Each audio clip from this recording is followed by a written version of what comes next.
The only people who don't want to disclose the truth are people with something to hide. Now, obviously, right now, the news is dominated by Ebola, and we've got an all-hands-on-deck approach across government to make sure that we are keeping the American people safe. But even as we meet that particular challenge, it's also important that we don't lose sight of the other challenges that we face as a nation, especially the challenge of making sure that our economy works for every single American. And that includes the challenge that brings me here today, protecting Americans from financial fraud and identity theft. As president, I believe that America is stronger when our middle class can count on things like affordable health insurance and Medicare and Social Security, where there are rules to protect our kids from dirty air or dirty water, rules to protect consumers from being taken advantage of. Now, some folks in Congress fought tooth and nail to keep this agency from getting off the ground.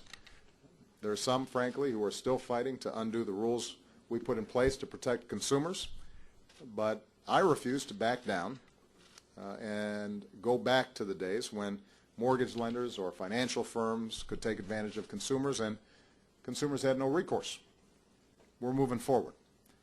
America's better because of this agency and because of the rules that we put in place. And the good news is that we've got more work to do, and today we're building on the progress that's already been made by announcing new measures to protect America from identity theft and fraud. Now, we've all experienced the benefits of new technologies that let us buy and sell things faster and more efficiently than ever before. But there are risks that come with these technologies as well. Last year, millions of Americans became victims of identity theft. Millions were victims of this kind of fraud. More than 100 million Americans had information that was compromised in data breaches in some of our largest companies. And identity theft is now America's fastest growing crime. These crimes don't just cost companies and consumers billions of dollars every year. They also threaten the economic security of middle-class Americans who've worked really hard for a lifetime to build some sort of security. The idea that somebody halfway around the world could run up thousands of dollars in charges in your name just because they stole your number or because you swiped your card at the wrong place in the wrong time, that's infuriating. For victims, it's heartbreaking. And as a country, we've got to do more to stop it.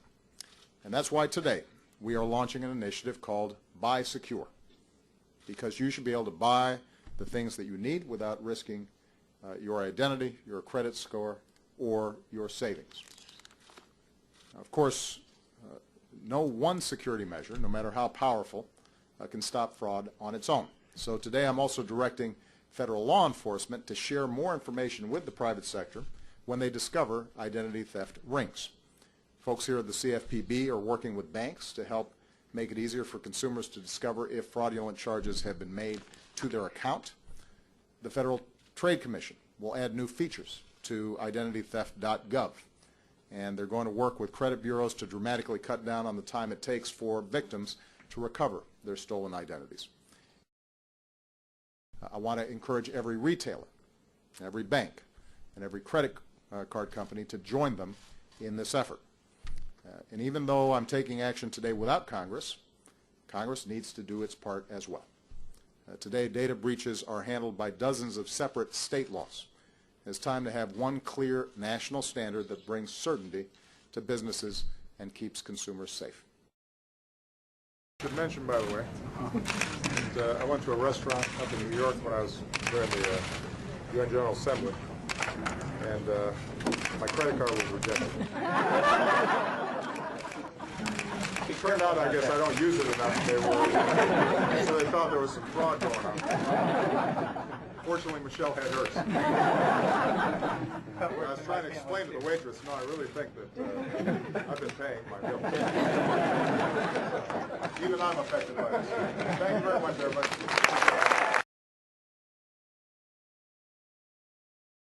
Let me sign this. Somebody engaged in fraudulent behavior. The only people who don't want to disclose the truth are people with something to hide.